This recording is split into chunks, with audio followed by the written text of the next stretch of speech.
আজি দেওবাৰ ৰাতিপুৱা ভাবিলোঁ নামঘৰলৈ যাওঁ। নামঘৰৰ প্ৰাংগণতে আমাৰ ডেকাসকলে ভোগালীৰ উৰুকাত ভোজ খাব। মই ভাবিলোঁ যাওঁ, কিনো কৰিছে কিনো নাই কৰা চাওঁগৈ। আৰু ডাঙৰ উকি এটা শুনি ল'লোঁ। প্ৰথমতে এয়া হৈছে আমাৰ বচাগাঁও বৰনামঘৰ।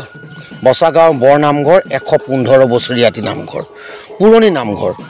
আৰু পৰম্পৰাগতভাৱে সেই নামঘৰৰ প্ৰাংগণত, সেই পথাৰত ডেকাসকলে ভোজ খায়। প্ৰতি বছৰেই ইয়াত মেজি সাজি ভোজ খাই ভোগালীৰ উৰুকাৰ ৰাতি ইয়াত ল'ৰাসকল থাকে। পূৰা প্ৰস্তুতি চলি আছে। কোনোবাই টকৌপাত আনিছে। মানে এই যে ভেলাঘৰ আজিকালি ভেলাঘৰবিলাক অলপ কলাসুলভ কৰা হ'ল নহয়। ইয়াত আমাৰ আকৌ ইগলু আকৃতিত বনাইছে। ইগলু আকৃতিত ভেলাঘৰ সাজিছে ডেকাসকলে আৰু ব্যস্ত হৈ আছে। মই বোলো কিনো কৰিছে কি নাই কৰা। এতিয়াতো ভঁৰাল পূৰ্ণ হৈ আছে। ভোগালীৰ ভোগ, বাৰী সেউজীয়া হৈ আছে। লাই চাবনে, কবিয়ে চাবনে, লফাই চাবনে, ধনিয়াই চাবনে, কি চাব, গোটেইবিলাক দেখিছোঁ। বাৰীবিলাক গাঁৱৰ প্ৰতি ঘৰ মানুহৰ বাৰী এতিয়া সেউজীয়া বাৰীখনতো এবাৰ সোমাই চালোঁ। ভাবিলোঁ কোনোবাই কিবা কিবি দিয়েই বা। এয়া ধনিয়া, গোটেই ধনিয়া, সেইফালে সেয়া কবি। মোৰ এই দাদা এজনৰ বাৰীত মই সোমাই চালোঁ। বোলো কেনেকুৱা হৈছে বাৰীখন চাওঁ। চালোঁ আৰু কাষতে যিহেতু ভেলাঘৰ সাজি আছে, ল'ৰাবিলাকে উকিয়াই আছে, চিঞৰি আছে। তামোল এখন খাবলৈ ইয়ালৈ গুচি আহিলোঁ আৰু তাৰ বাৰীখন মাজতে চালোঁ আৰু আপোনালোকক দেখুৱালোঁ। ইমান ধুনীয়াকৈ বাৰীখন কৰিছে।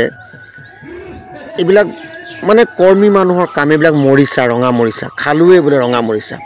পুখুৰীত ইফালে জাল পেলাই থৈছে। আৰু আনফালে ল'ৰাবোৰে ইগলু বনাবৰ কাৰণে এয়া চব খেৰ যোগাৰ কৰিছে। ভেলাঘৰটো অলপ বেলেগ ধৰণে বনাব, সেইকাৰণে গোটেই ল'ৰাবিলাকে তাত ব্যস্ত হৈ আছে। আৰু এতিয়াৰ যুগত, এই যান্ত্ৰিকতাৰ যুগত এই যে ভেলাঘৰ সাজিবলৈ ডেকাসকল ওলাই আহিছে, এইটোৱে ধন্যবাদৰ পাত্ৰ। মোবাইল ফোন, বাইকৰ সময়ত ভেলাঘৰ নিজেই সাজি নিজেই তাত ৰাতিটো উপভোগ কৰি, সেয়া চব ডাঙৰ ডাঙৰ কাঠ আনিছে। মেজিৰ কাৰণে খৰি ফালিব লাগিব। এই গোটেই কামবিলাক কিন্তু ল'ৰাহঁতে কৰি আছে। কাৰণ গধূলি বুঢ়া মেথাও আহিব, ইয়াতে জুই পোৱাব। সেইকাৰণে সকলো লাগি গৈছে খৰি ফালিবলৈ। খৰি ফলাত ব্যস্ত হৈছে। আৰু আমাৰ ইয়াত প্ৰায় 120টা পৰিয়ালৰ এইটো নামঘৰ। 120টা পৰিয়ালৰ এই নামঘৰ ভাগি শতায়ু গৰকা নামঘৰ। মই ক'লোৱে ইতিপূৰ্বে যে 115 বছৰ সম্পূৰ্ণ হ'ল। 1910 চনত এই নামঘৰ ভাগি প্ৰতিষ্ঠা হোৱা আৰু জাগৃত নামঘৰ বুলি সকলোৱে কয়। আৰু মোৰো সৌভাগ্য যে মই এই নামঘৰৰ পচকী। ল'ৰাবোৰে খুব ধুনীয়াকৈ খৰি ফালিছে। কোনোবাই যদি খৰি ফালিছে, কোনোবাই আকৌ সিফালৰ পৰা বাঁহ কঢ়িয়াই আনিছে। কাৰণ এই মেজিত যে শিলৈ দিব লাগিব নহয়, ফুটিব লাগিব ধাম। এইবিলাক এতিয়া বহুতৰ কাৰণে নষ্টালজিয়া। এই কামবিলাক বহুতৰ কাৰণে নষ্টালজিয়া। এতিয়া বহুতৰ কাৰণে এইবিলাক অতীত।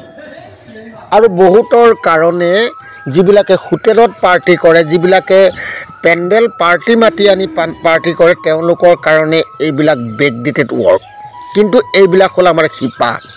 এই শিপাডাল আমি কেতিয়াও এৰিব নালাগিব। এই শিপা বচাগাঁৱৰ যুৱকসকলে ধৰি ৰাখিছে। আৰু ইয়াত যে দেখিছে, প্ৰতিটো ল'ৰাই কিন্তু শিক্ষিত ল'ৰা।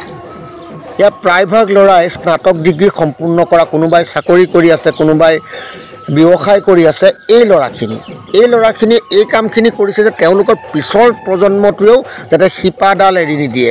নামঘৰৰ কাষৰ পথাৰত ভোগালীৰ ভোজ খোৱাৰ, সেই যি উৰুকাৰ ৰাতি একেলগে মিলি এসাঁজ খোৱাৰ যিটো পৰম্পৰা, অসমীয়া সংস্কৃতিৰ পৰম্পৰা, সেই পৰম্পৰাটো যাতে নতুন প্ৰজন্মৰ মাজত থাকে।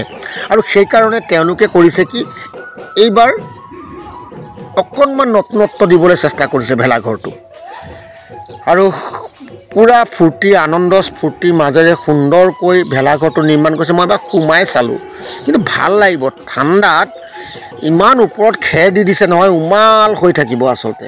গোটেই কোঠাটোৱেই উমাল হৈ থাকে বোলে ইয়াত কোন বহিব বোলে আমাৰ যিসকল বুঢ়া মানুহ আহিব যিসকল বয়সস্থ মানুহ আহিব আৰু যিসকল সৰু ল'ৰা ছোৱালী আহিব তেওঁলোকৰ কাৰণে নিৰ্মাণ কৰিছে ডেকাসকলৰ কাৰণে নহয় তেওঁলোকৰ কাৰণে তেওঁলোক যাতে বহিব পাৰে তেওঁলোক যাতে অকণমান সময় ইয়াত জিৰাব পাৰে কিন্তু আজিৰ পৰা চুৰি কাৰ্য আৰম্ভ হৈ গ'ল এইটো বোলে এটা পৰম্পৰা ভাল লাগে এই পৰম্পৰাটোও ভাল লাগে কিবা এটা আত্মীয়তা আছে কাৰণে কাৰোবাৰ ঘৰৰ পৰা কিবা এটা তুলি আনিছে কাৰো ব্যক্তিগত কামত নহয় কিন্তু ৰাজহুৱা আৰু বহুতে ভাবে বোলে এয়াখনো মংগল কোনোবাই যদি মেজিত কিবা এটা চুৰ কৰি নিয়ে সেইটোখন মংগল বুলিও বহুতে ভাবে যিয়ে নহওক নামঘৰৰ পথাৰত আপোনালোকৰ ফালে হয়নে এনেধৰণৰ ভেলাঘৰ এনেধৰণে ডেকাসকলে একেলগে ফূৰ্তি কৰি মেজি সাজিবলৈ এতিয়াও আছে চাওকচোন এতিয়াও বহু ডেকা ল'ৰা আছে বহু যুৱক আছে যি পৰম্পৰা যি নিজৰ জাতিটোৰ পৰম্পৰা এৰি দিয়া নাই যাক এতিয়াও যান্ত্ৰিকতাই শেষ কৰিব পৰা নাই আঘোণৰ পথাৰখন এতিয়া উদং হ'ল নৰা মাত্ৰ নৰা আৰু নৰা এই আঘোণৰ পথাৰখন এতিয়া শেষ হ'ল পুহ গ'ল মাঘ সোমাব ভোগালী আহিব দেখুৱালোঁ ভঁৰাল দেখুৱালোঁ পাচলিৰ বাগিচাখন দেখুৱালোঁ পাচলিৰ যিখন বাৰী সেইখন দেখুৱালোঁ পুখুৰীত জালখন পৰিয়ে আছে ভোগৰ দিন আহিছে এই ভোগৰ দিনত এই পৰম্পৰাগত যি আধ্যাত্মিক চিন্তা চৰ্চাৰ য'ত জড়িত হৈ থাকে সেই পৰম্পৰাগত এই অনুষ্ঠানটো আপোনাক এবাৰ দেখুৱাবলৈ এই প্ৰস্তুতি পৰ্ব আপোনালোকক দেখুৱাবলৈ পাই মই নিজে আচলতে গৌৰৱ অনুভৱ কৰোঁ মোৰ গাঁৱত এতিয়াও মোৰ যুৱকসকলে আমাৰ যুৱকসকলে পৰম্পৰা শিপাডাল এৰি দিয়া নাই যি পৰম্পৰাৰ যি শিপা যি জাতীয় উৎসৱৰ জাতীয় ঐতিহ্যৰ যি শিপা সেই শিপাডাল এৰি দিয়া নাই এতিয়াও সিহঁতক যান্ত্ৰিকতাই গিলি পেলাব পৰা নাই আৰু সেইকাৰণে হয়তো প্ৰতি বছৰেই আমাৰ বচাগাঁও বৰনামঘৰৰ এই প্ৰাংগণত দুটাকৈ মেজি জ্বলে ভেলাঘৰ সাজে উৰে ৰাতি যুৱকসকল উজাগৰে থাকে ৰাতিপুৱা মাঘী উৎসৱ হয় আৰু ইয়ালৈ পিঠা পনা লৈ আহে ইয়াতেই সকলোৱে পিঠা পনা একেলগে খায় গাঁওখন একেলগে বহি খায় এয়াই হৈছে বচাগাঁও এই বচাগাঁও নাজিৰা মহকুমাৰ শিমলুগুৰি নগৰৰ নিচেই কাষতে আৰু এটা ঐতিহাসিক নামঘৰৰ আমি পচকি আৰু সেই ঐতিহাসিক নামঘৰ ভাগিৰ এইসকল যুৱক পচকি আৰু এইবাৰ সকলোতকৈ ভাল কথা কি নামঘৰ পৰিচালনাৰ সম্পূৰ্ণ দায়িত্বই যুৱকসকলে গ্ৰহণ কৰিছে বৰ ভাল কথা এইবিলাক নামঘৰৰ পৰিচালনাৰ সম্পূৰ্ণ দায়িত্ব যুৱ সমাজে লৈছে যুৱকসকলে জ্যেষ্ঠসকলক কৈছে যে আপোনালোকে চাকি বন্তি দিব কিন্তু নামঘৰ উন্নয়ন নামঘৰৰ যি উন্নয়নমূলক কাম কাজ কৰিবলগীয়া আছে আপোনালোকক কেনেকৈ নামঘৰ ভাগি লাগে সেই কামখিনি আমি কৰি দিম সেই যুৱকসকল প্ৰতিটো কামতে জড়িত হৈ পৰে টকৌ পাতেৰে সন্মুখ ভাগটো সজাব টকৌ পাতেৰে সন্মুখ ভাগটো সজাব আৰু সন্মুখ ভাগটো সজাবলৈ সেই টকৌ পাত লৈ আছে যান্ত্ৰিকতা অকণমানো নাই ইয়াত কোনো অন্য আৰ্হি কিবা প্ৰস্তুত কৰা নাই আমাৰ আকৌ আজিকালি এটা নতুন নিয়ম ওলাইছে ৰংঘৰ কাৰেংঘৰ সাজি পেলাই ভেলাঘৰ সাজে ভেলাঘৰত সেয়া নহয় এইটো এটা বাসস্থান এটা ঠাণ্ডা ঠাইৰ এটা বাসস্থান ইগলু সেইটো সাজিছে বেলেগ কথা এইখিনি আপোনালোকক দেখুৱালোঁ ইমান সুন্দৰকৈ আমাৰ যুৱকসকলে কেনেকৈ নিজৰ পৰম্পৰাক নিজৰ ঐতিহ্যক জীয়াই ৰাখিবলৈ চেষ্টা কৰিছে এইখন গাঁৱৰ নতুন প্ৰজন্মক মই সদায় ধন্যবাদ দিম মই গৌৰৱ অনুভৱ কৰোঁ যে এই যুৱকসকলৰ আমি জ্যেষ্ঠ সেয়াই মোৰ গৌৰৱ যে এওঁলোকক লৈ আমি গৌৰৱ কৰিব পাৰোঁ এওঁলোক এতিয়াও সংস্কাৰী হৈ আছে এওঁলোকে এতিয়াও জাতীয় অস্তিত্ব জাতীয় চেতনা জাতীয় সংস্কৃতিক জীয়াই ৰখাৰ কাৰণে চেষ্টা কৰে কেনে লাগিলে ক'ব ভিডিঅ'টো কেনে লাগিছে কেনেধৰণৰ প্ৰস্তুতি আপোনালোকৰ ফালে কেনেধৰণৰ প্ৰস্তুতি হৈছে জনাব আমাৰ এয়া মেজিৰ খৰি পূৰা ফালি থোৱা আছে দেই সুন্দৰকৈ ফালি থোৱা আছে সকলোলৈ ভোগালীৰ শুভেচ্ছা জনালোঁ নমস্কাৰ।